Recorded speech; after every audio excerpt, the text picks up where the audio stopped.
Yo, 10 shots, 6 blunts blowing through the session. Dragging on a split, free and dragging on a cliff. A MC in the booth, an assassin on the roof. I'm just waiting to shoot.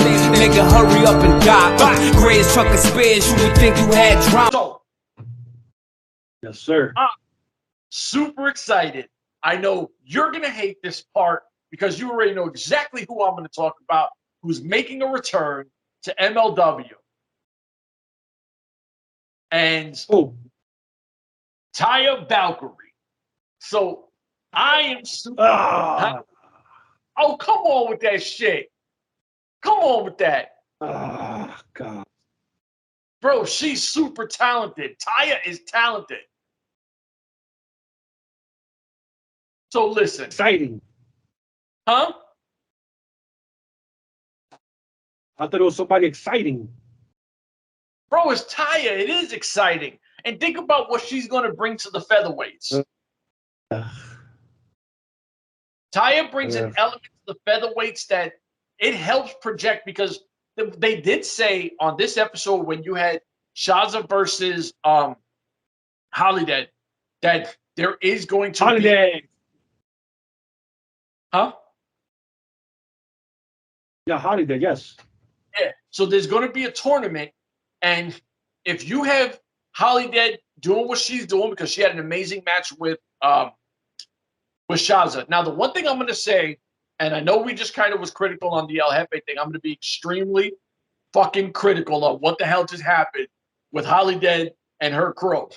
So Holiday comes out, Dr. Dax comes out, Gangrel comes out. I'm like, wait a minute. Hold on. Put some respect on Dr. Dax's name and the city where he's from.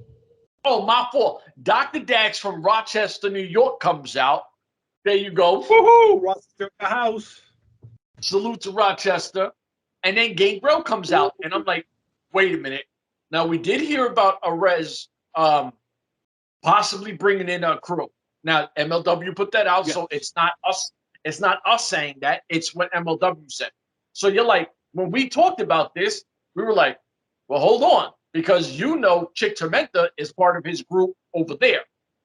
And we're like, wait, and you bring it up. Well, how the hell does he walk out with Holiday when she got a match versus her if he's with her? Exactly.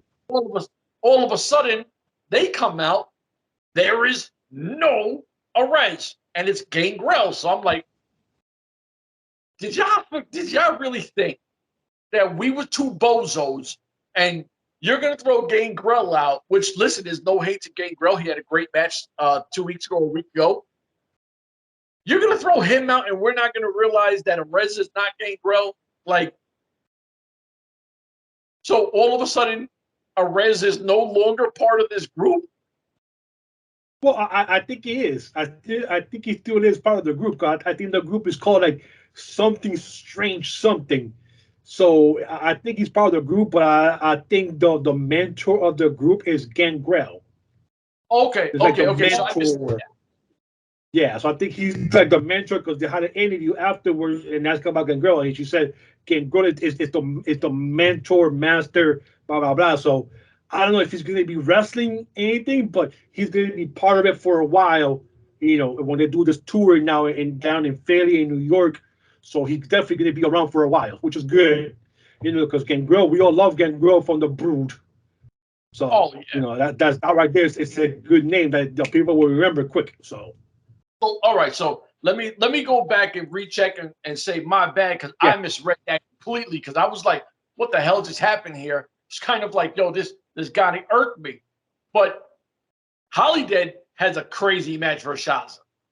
Yes. Shazza, now I hope we see more of her, because they did say, you know, she was stuck in Australia because of COVID and everything else.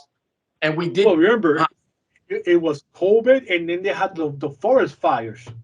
Yeah. Remember that for a couple of months, so people could even leave or go into the country either. So she was double whammy there for like 2-3 years. Yeah, man, that was crazy. That fire shit on there. Yeah, she got stuck. Oh man, it was hard. Like that fire out there was terrible. But yeah, that shit was crazy. But she was part of AEW. I remember you saying, right? Yeah, she was part of the first ever AEW pay-per-view. She was there. And then that was in 2019. And then when COVID hit, boop, we never saw her again till now.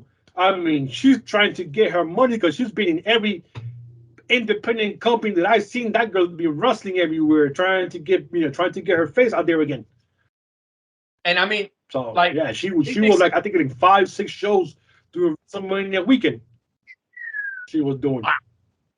And I know that they said something. She's like a 13-year pro or something like that. Like, so she got time in.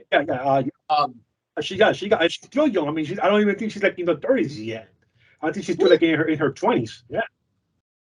Oh, so listen, I love Shazza. I hope she's still part of this featherweight group because we're only seeing a match here. We're seeing a match there. We don't know nothing until they drop the tournament thing. We don't know nothing.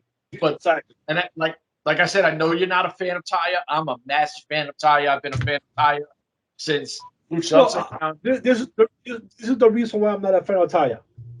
You finish your run in Impact. You go to Uncle Vince. Okay, that's cool. They give you that stupid name, Frankie Monet, or whatever. People go and complain about it. You come out and saying to the fans, why are you guys fans complaining about it? I picked the name out, so I love the name. Blah, blah, blah. Okay, all right, cool. Couple of months later, boom, she gets released. All right. Then, a couple of days later, she comes out being mad about Uncle Vince being released. Oh, they gave me this stupid ass name, Frankie Monet, that I had to use. Hold up. You just said a couple of months ago that you picked the name, you love the name, and you bitch out the fence because they're complaining. Now you fast forward 6-7 months. Now you're saying that you hated the name that they gave you and you couldn't stand it. Like, make up you what? Like, what? That's what I'm about. That's what I'm mad about. You can't go and you know what I'm saying? It's just no, man. That's not how the shit works. Listen, I feel you because at this point, you know what? You did your thing in Lucha Underground. You go to Impact Wrestling. You become the Knockouts Women's Champion. You did your thing. Yes. Go to NXT. It didn't work. If there's no bad blood, and I'm not going to tell nobody what they should or should not do, but if there's no bad blood, just walk away from it, ignore it. If people want to call you Frankie Monet, don't matter because the world knows you as Taya Valkyrie. That's what the world will always know you about. You're Taya. I never called her Frankie Monet because to me, she's always Taya. That's it.